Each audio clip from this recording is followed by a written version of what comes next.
Si yo en el mundo físico no acepto que un extraño me lleve en la noche por un riesgo evidente, ¿por qué acepto hacer lo mismo en el mundo digital? Acepto en redes sociales a gente que no conozco, en situaciones complejas, y después mantengo comunicaciones. Esto es lo que hay que formar en niños y adolescentes, en adultos mayores, incluso en nosotros mismos, para evitar cualquier problema de violencia digital, que es una de las mayores dificultades que tenemos ahora mismo.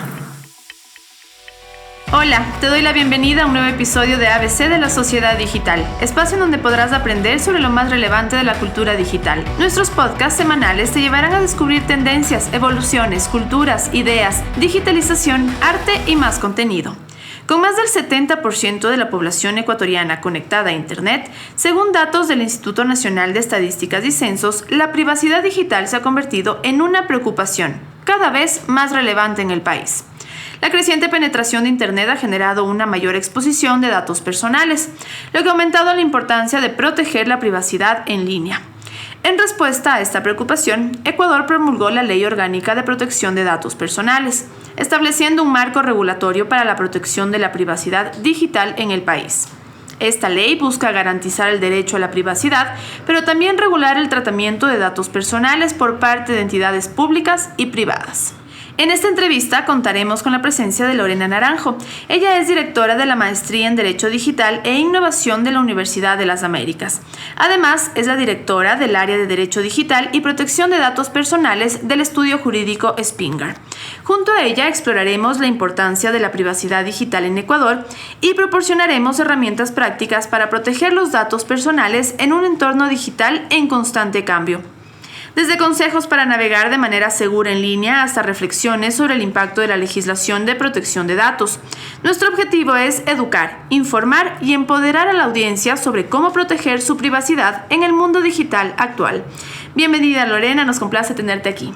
Muchísimas gracias a Fundación Telefónica por la invitación a hablar de estos temas que ahora son fundamentales para nuestra vida. Así es, Lorena, y empezamos preguntándote qué conceptos básicos debemos de entender sobre la privacidad digital y por qué es crucial en el mundo en línea actual. Bueno, primero entender que ahora las personas no solo tenemos manifestación física, también tenemos manifestación digital y que por lo tanto los datos personales somos nosotros mismos. Así como nosotros en la calle nos cuidamos y cumplimos las normas de tránsito, también sabemos andar mirando a los lados para estar seguros. Lo mismo tenemos que hacer ahora respecto de cómo navegamos en Internet, cómo usamos dispositivos tecnológicos, porque nuestra información, nuestros datos personales, al ser parte de nuestra propia esencia, de nosotros mismos, nos están mostrando, nos están habilitando, abriendo espacios que pueden ponernos en una situación de riesgo. Y es por eso que ahora estos nativos digitales, que por ejemplo son nuestros niños, niñas y adolescentes, tienen que aprender a percibir el miedo, porque ellos no sienten, no tienen esta percepción de inseguridad cuando utilizan dispositivos. Los adultos mayores, en cambio, también tienen esta dificultad en percibir los engaños. Y es importante, en consecuencia, enseñarles estas habilidades o destrezas digitales porque lo que está en riesgo es a sí mismos. Justamente con Lorena estamos hablando sobre protección de datos personales y regulaciones de privacidad. Lorena, ¿cómo influyen las tecnologías como el seguimiento de ubicación, las cookies, que es algo que yo siempre me pregunto, y la inteligencia artificial también en nuestra privacidad digital? ¿Hay algunos ejemplos tal vez que tú nos puedas hablar del impacto que tienen en diferentes industrias? A ver, si hablamos desde el punto de vista de las personas y por qué nos monitorean o nos rastrean, ¿no es cierto? Entonces, las cookies es un mecanismo con el cual pueden determinar la huella con la que nosotros caminamos en Internet. Y a través de estos pequeños algoritmos que buscan verificar qué te interesa, cuáles son tus gustos, cuáles son tus preferencias, cuánto tiempo te quedaste en un sitio web, con qué interactuaste.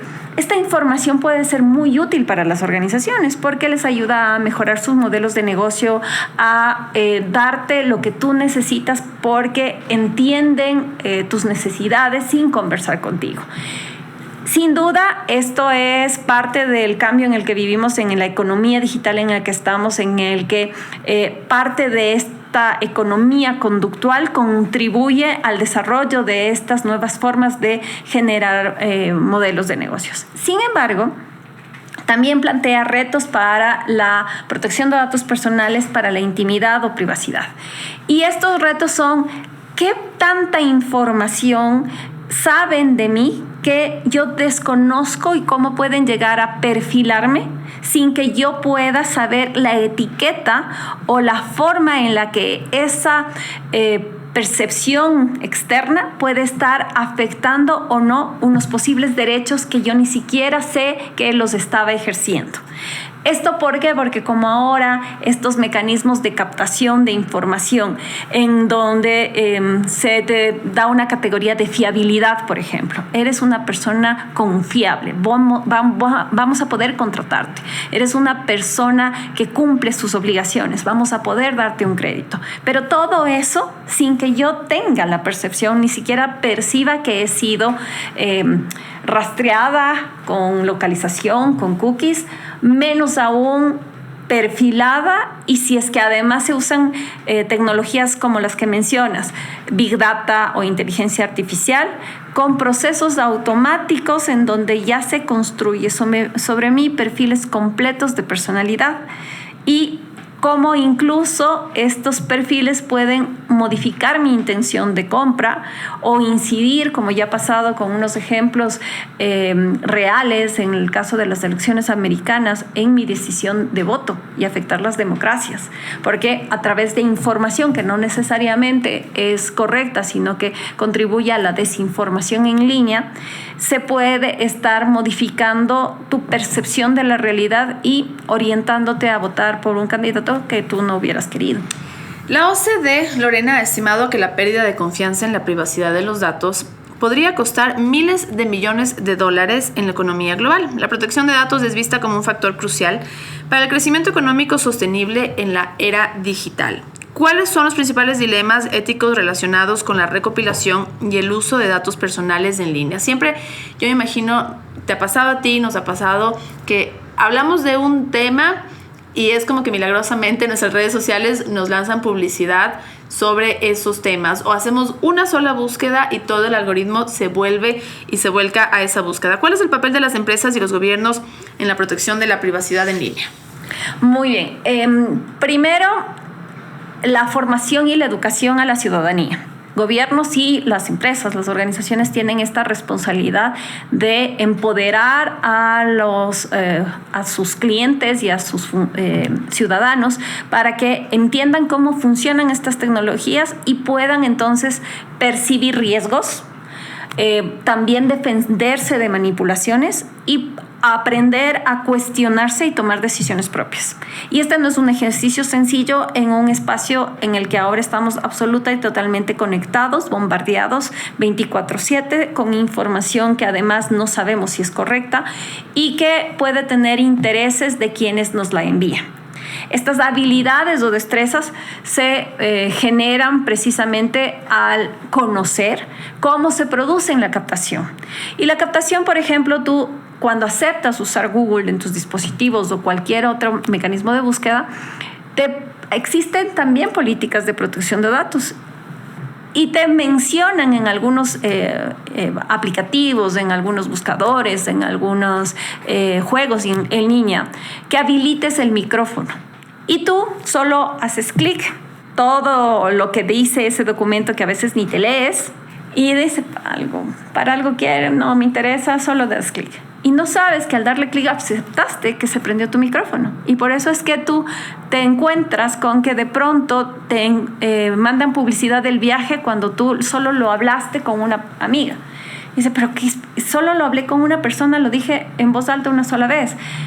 Hay que educarnos y saber entonces que tenemos que entrar a los centros de privacidad, colocar que no se grabe, que no se prenda mi micrófono, porque yo ya le di clic, pero puedo revertir eso. O, en su defecto, también no dejarlo prendido y saber que esto va a pasar pero que no sea como recibir esa información como la verdad, sino como que es una de las opciones que tengo y que yo debo aprender a usar la tecnología para buscar más opciones y que en consecuencia me sea útil. Entonces, esta primera opción de apagar el micrófono es viable, pero también existe esta otra opción de recibir toda esa información con criterio crítico y comenzarla a utilizar a tu favor. Y a eso es a lo que me refiero con este tema de educación y empoderamiento. Lo mismo cuando yo hago búsquedas en Internet, porque me pasa exactamente lo mismo con las cookies, con los propios buscadores que están modelados de esa forma y que están atados a mis otras plataformas o servicios. Si yo ya sé que no quiero que me hagan esto, simplemente coloco en las políticas que no deseo que me hagan el seguimiento de mis actividades en línea. Pero si quiero usar y que además quiero beneficiarme y quiero aprovechar de eso, sé que hago una búsqueda consciente sabiendo que sobre ese tema me va a llegar mucha más información y se van a abrir mis opciones para una toma de decisión consciente. Bueno, me encanta porque por fin alguien me ha podido responder esto de que si dices una palabra te sale la búsqueda, y es justamente por la activación del micrófono. Con el celular es me imagino muy complicado que puedas desactivar el micrófono de algunas aplicaciones, y por eso es que suceden este tipo de cosas. En la era digital, la protección de datos personales se ha convertido en una preocupación global. Organismos multilaterales como la Organización de las Naciones Unidas, ONU, la Organización para la Cooperación y el Desarrollo Económicos, OCDE, y también la Comisión Europea han destacado la importancia de implementar regulaciones robustas para salvaguardar justamente la privacidad de los individuos. ¿Cuáles son, Lorena, las principales regulaciones de privacidad a nivel internacional que deberíamos conocer para proteger justamente los datos personales en línea? Muy bien. En el mundo existen dos estándares al día de hoy. Un estándar que se considera el más alto, el más protectivo, que proviene de Europa y que se visibiliza a través del Reglamento General de Protección de Datos Personales. Este reglamento concibe a los datos personales como parte de la esencia de las personas, su manifestación digital, y por ello lo consagra como un derecho fundamental, el derecho a la protección de datos personales. Ese es el modelo que es aplicable en el Ecuador porque nuestra Constitución reconoce a la protección de datos como un derecho fundamental y por lo tanto hay la Ley Orgánica de Protección de Datos Personales y el reglamento. Y entre estas dos normativas lo que estableces es una serie de reglas, principios, obligaciones, directrices, para que las organizaciones que manejan datos personales, que pueden ser públicas, privadas, con o sin finalidad de lucro, e incluso personas naturales que en su giro cotidiano, en sus actividades cotidianas, tratan datos personales, cumplan estos principios y derechos para evitar que se produzcan daños. Es un modelo preventivo en donde todo el ecosistema público, privado, trabaja para cumplir y respetar todos estos criterios preventivos y evitar que se produzcan daño. En el ejemplo del micrófono, como estamos en este modelo preventivo, yo tengo que no solo ponerte una política, sino que aparecen mecanismos como el teléfono va a prenderse un puntito cuando se prende el micrófono. Vas a poder visibilizar tal vez un mensaje que se abre de esta aplicación tiene un micrófono. ¿Deseas activarla? No sé si has visto que últimamente se están prendiendo estas alertas, ¿no es cierto? Porque son buenas prácticas que le ayudan a la persona a la toma del control de su información. Este modelo tiene otro modelo en el mundo que considera a los datos personales como parte de un derecho, pero no de un derecho fundamental, sino de un derecho de consumidor.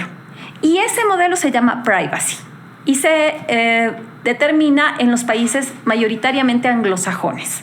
Como es un derecho del consumidor, solo está habilitado para aquellos que tienen la condición de consumidor. Es decir, los que están consumiendo un servicio de telecomunicaciones, un servicio de búsquedas de internet, de redes sociales, etcétera, y con el que ha firmado un contrato porque ya diste el clic en los términos y condiciones. No está concebido para el resto de las personas porque no tienen la condición de consumidor. Esa es una de las diferencias sustanciales, porque mientras en el modelo europeo, que es más protectivo, el niño desde que nace, recién nacido, ya tiene intrínsecamente este derecho, en el caso del modelo anglosajón, solo es cuando existen estos elementos que te vinculan a la organización o a la persona natural que te provee un servicio. Y obviamente existe un sistema de reglas que te obligan a cumplir ciertos elementos, pero no están enfocados en proteger la dignidad desde la perspectiva de un derecho humano, sino en proteger la relación entre un proveedor y un consumidor. Y donde paulatinamente, debido a estos casos notorios donde han habido vulneraciones a los datos personales, la privacy está integrando ciertos elementos de buenas prácticas, pero no llega a tener el robustecimiento de protección que tiene el modelo europeo. Vamos a ver las diferencias ahora, Lorena, con la legislación ecuatoriana. La Ley Orgánica de Protección de Datos Personales es la normativa justamente aprobada aquí en Ecuador, que fue diseñada para regular el tratamiento de los datos personales y proteger los derechos de los individuos en relación con sus datos. Fue aprobada justamente por la Asamblea Nacional en el 2021. ¿Cuáles son las principales diferencias entre el Reglamento General de Protección de Datos de la Unión Europea y la Ley Orgánica de Protección de Datos Personales de aquí de Ecuador? Bueno, la Ley Orgánica de Protección de Datos Personales es una hija del Reglamento de Protección de Datos Personales Europeo. Y hablo una hija porque algunos podrían decir es una copia. No. Las hijas nos parecemos mucho a nuestras mamás, pero no somos copia. ¿Y por qué decimos que tiene estas características? Porque ha sido adaptada o tropicalizada, si quieres, o morigerada en todas sus condiciones a la realidad local. Por eso es que tuvo un proceso de aprobación tan largo. 2 años de elaboración de anteproyecto y 2 años de aprobación en la Asamblea, precisamente para lograr un equilibrio en el que, reconociendo que aquí es un derecho fundamental y que entonces debemos tener el estándar de protección más alto, sin embargo hay limitaciones locales que no nos permiten tener el nivel de aplicación como existe en Europa. Esto además tiene una situación adicional, y es que nosotros de la región fuimos de los últimos 3 países en aprobar leyes de protección de datos. Las leyes de los otros países las aprobaron con los modelos anteriores, donde el estándar de protección no era del alto que es ahora. En cambio, la nuestra es la más nueva de Latinoamérica y, en consecuencia, nos permite tratar de recuperar el tiempo perdido. ¿Por qué? Porque mientras que Colombia y Perú, que son nuestros vecinos, nos llevan como 12 años de ventaja, teniendo leyes, habiendo ya implementado, teniendo modelos de negocios diseñados por diseño y por defecto con protección de datos personales, aplicando la normativa, entendiéndola, empoderando a la ciudadanía, teniendo una institucionalidad gubernamental que dé seguimiento, haciendo que las organizaciones incluso no lo vean como una carga, sino como una oportunidad de darle un sello de protección a sus productos y de volverse competitivos a nivel internacional. Esas habilidades y esos resultados y experiencias nosotros los estamos recién construyendo ahora. Entonces había que tener una normativa más fuerte que te ayude a recuperar el tiempo perdido y que además no se permita entrar en economía digital, porque está comprobado que las leyes de protección de datos personales son uno de los habilitantes para transformación digital, para economía digital, que ahora es indispensable si tú no quieres quedarte rezagado o relegado de los cambios tecnológicos. Hacemos una pequeña pausa para invitarte a conocer más sobre empleabilidad, cultura digital, educación, voluntariado, oferta de cursos gratuitos y más en www.fundaciontelefónica.com.es. Continuamos con el episodio. Justamente, Lorena, hablando de la Ley Orgánica de Protección de Datos Personales, ¿cuáles son las obligaciones que deben cumplir las entidades que manejan datos personales según esta normativa en Ecuador? ¿Y cuáles serían las sanciones que muchas veces la gente no conoce por el incumplimiento de estas obligaciones? Bueno, las primeras obligaciones son los principios. Entonces tenemos que el principio de finalidad. Yo solo puedo recopilar información cuando tengo clara, determinada la finalidad y voy a cumplir con lo que te digo. Si te recopilo información para darte un servicio de venta de productos, no voy a usar esa información para entregarla a un tercero y que ese tercero te haga un perfilamiento para un crédito. Si la oferta o mi promesa de valor como empresa es que la finalidad por la cual yo tengo tus datos es para exclusivamente darte un seguimiento de tus transacciones en mi sitio web, no puedo entonces usarla para otras finalidades de las cuales tú no has sido advertido. Si por el contrario, solicito de ti un consentimiento y te advierto y te digo, puedo mandar tus datos para que alguna otra organización te pueda ofrecer bienes y productos, o te pueda ofrecer un crédito, o te haga un perfilamiento, o etcétera, ok, pero yo he sido advertido y doy el consentimiento. Y entonces estamos cumpliendo ahí con otros dos principios. El principio de base legitimadora y el principio de transparencia.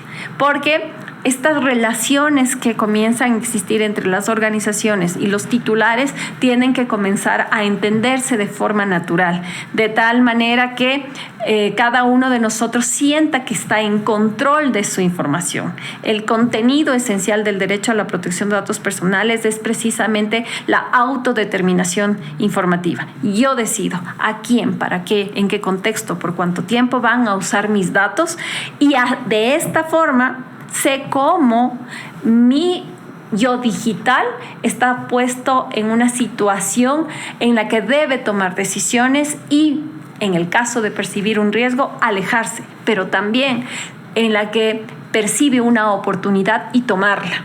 Por eso es que la ley te dice que hay que manejar calidad en la información, exactitud, conservación, cómo se va a guardar, durante qué tiempo, que el contacto contigo sea pertinente, no sea invasivo, que se maneje la información con seguridad para que no haya filtraciones que me pongan en riesgo, porque estamos devolviéndole a las personas este control sobre sus datos para que ellos puedan entonces gestionar su información y utilizar y aprovechar todas las ventajas de los dispositivos electrónicos. ¿Y cuáles son las posibles sanciones también, Lorena, por incumplimiento de las obligaciones que tienen justamente las entidades que manejan datos? Ok, la ley establece un régimen administrativo que depende de una autoridad recientemente nombrada, que es el Superintendente de Protección de Datos Personales. Este superintendente lo que va a hacer es recibir denuncias o hacer investigaciones de oficio cuando detecte vulneraciones o usos inadecuados de datos personales. Después de un proceso de determinación de la responsabilidad y de la verificación de que se han incumplido o de que se han producido infracciones, procederá entonces a la asignación de multas. Esta asignación depende de la gravedad de la infracción. Hay situaciones que ameritan lo que se llaman infracciones leves, que ameritan multas que van desde el 0,1 al 0,7 del volumen de negocio, que traducido a palabras entendibles es el ingreso bruto, aquel ingreso en el que no te han deducido nada, ni impuestos. Y si es que tu acción es no haber implementado, no tener una sola acción o medida implementada en tu organización, es decir, un absoluto y total descuido para el cuidado de los datos, la multa es grave, porque la infracción es grave, y puede significar del 0,7 al 1% de los ingresos brutos de tu organización. Como son multas fuertes, las organizaciones tienen que hacer un análisis de cuán importante es para ellos comenzar a cumplir la normativa, pero no solamente desde la perspectiva del temor a la multa, sino de la oportunidad de lograr que esto se convierta en un mecanismo, una catapulta para yo comenzar a saber qué datos tengo y cómo puedo aprovecharlos. Porque la idea no solo es guardar los datos y tenerlos almacenados en un cajón. Los datos para cualquier organización en el mundo de hoy equivalen a la sangre. Y si es que no circulan, lo que pasa con el órgano que no está recibiendo sangre se gangrena. Por lo tanto, hay que incentivar a las organizaciones a que usen datos, pero no desde el temor ni del miedo, ni tampoco obviamente desde el libertinaje, sino desde el ejercicio de libertad, y la libertad se ejerce con responsabilidad, cumpliendo todos los preceptos que te da la ley. Para eso está diseñado, para que las organizaciones no le tengan miedo a usar datos personales, sino que lo hagan sabiendo lo que tienen que hacer. Justamente por eso creamos estos espacios para fomentar también en el país la cultura de privacidad. ¿Cómo hacerlo, Lorena, tanto a nivel personal como a nivel organizacional? Bueno, a nivel organizacional es fundamental entender que esto no es una serie de creación de documentos legales en los que yo simplemente tengo publicado la política de protección, la política de cookies y los consentimientos, porque ahí estás minimizando todo el impacto y todo lo que significa el dato en una organización. Es fundamental entender esto como un sistema de gestión de protección de datos, donde además se tiene que convertir en un habilitador de tu negocio para darte eficiencia, rentabilidad y además proyectarte la transformación. Las organizaciones entonces tienen que saber que la documentación legal no es un caparazón que te dice de aquí no salgas y no comiences a jugar con datos, a probar nuevos productos o servicios porque me da miedo que No, al contrario. Aprendes a jugar con datos, aprendes a hacer diseño de negocios, aprendes a atender a tu cliente, etcétera, y los documentos reflejan lo bien que estás haciendo. Es todo lo contrario. Y a nivel personal, esta conciencia. Si el dato soy yo mismo, cuando uno ya desarrolla esta percepción del miedo, esta percepción de la inseguridad, esta percepción del control, aparecen todos nuestros mecanismos naturales y nosotros entendemos que lo que hacemos fuera de línea en el mundo físico, yo no puedo creer que en el mundo digital debo admitir. Voy a dar un ejemplo. Si yo en el mundo físico no acepto que un extraño me lleve en la noche hay un riesgo evidente, ¿por qué acepto hacer lo mismo en el mundo digital? Acepto en redes sociales a gente que no conozco, en situaciones complejas, y después mantengo comunicaciones. Esto es lo que hay que formar en niños y adolescentes, en adultos mayores, incluso en nosotros mismos, para evitar cualquier problema de violencia digital, que es una de las mayores dificultades que tenemos ahora mismo. ¿Y cómo pueden las empresas equilibrar justamente la recopilación de datos, Lorena, para mejorar los servicios, que era lo que tú ya nos decías, y la protección de la privacidad de los usuarios? Nos pasa mucho, sabemos que hay unas bases de datos que se comparten, recibimos muchas veces llamadas, pero ¿cómo tienen que hacer las empresas para generar un equilibrio y que no sea un tema molesto para los usuarios cuando te llaman a ofrecer un servicio que tú no has pedido, por ejemplo? El tema del Ecuador es que nosotros al respecto tenemos un proceso de depuración que está iniciando. Durante muchos años nos acostumbramos a trabajar con bases de datos ilegítimas, que son aquellas obtenidas sin autorización del titular y que además lamentablemente se difundieron con tanta naturalidad en el Ecuador que lo que ocurrió es que muchos ya las tenían como parte de su propia información. Entonces este proceso de depuración significa que tú tienes que recuperar la relación con tu cliente y decirle entonces, ok, yo tengo la información de ti. ¿Puedo compartirla con otros? ¿Me autorizas? Y ahí está el consentimiento como base legitimadora. Pero adicional a eso, el deber de información. Toma en cuenta que si yo comparto, no te voy yo a garantizar lo que el producto o servicio de esa otra organización, porque ellos son distintos a lo que yo te ofrezco. Y en esta suerte de ir aclarando las relaciones, se encuentra el equilibrio que tú mencionas.